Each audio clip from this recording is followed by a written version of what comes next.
jiyan azadi. Jin, jiyan azadi.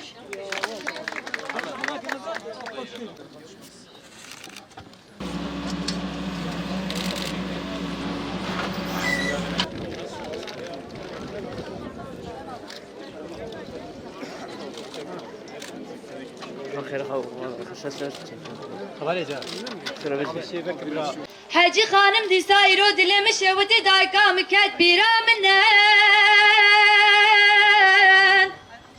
desire khode fena barana bare tej qurana sekne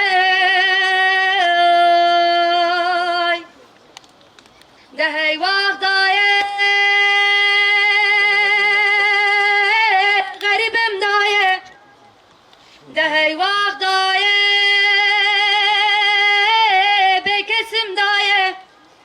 kesimine maruke ve dünyaya daye dert gör hanım daye la lim la la lim la la lim la la lim la la ya ya lim la la lim la la la babe sakane ye Yalo babe sayrane mangoch mayrot dana ye ye babe sayrane mangoch mayrot dana ye Yalo mangoch matirol jahu jivata khuyana ye lim lo lo yo lim lo lo yo lim lo babe sayrane ye. Mutluyum. Artık Kürtlere, hemşehrilerine emanet. Bu saatten sonra bizden çok sizler sahip çıkacaksınız. Yani duygusal bir an yaşıyorum. Fazla uzun konuşamayabilirim belki. Kusura bakmayın. Daha sonra yapabilirim. Halkın isteğiydi, Ayşe Şan'ın isteğiydi.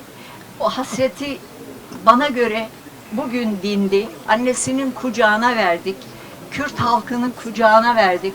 Ben inanıyorum ki Kürt halkı ona kendi yüreği gibi sahip çıkacak, vicdanı gibi sahip çıkacak. Çok üzgünüm, çok üzgünüm. Keşke 30 sene önce buraya getirseydik, hasretini giderseydik. Zira çok sürgün yaşadı, çok acı yaşadı. Burada anlatmak istemiyorum. Gerçekten ağlamaktayım. Çok teşekkür ediyorum herkese.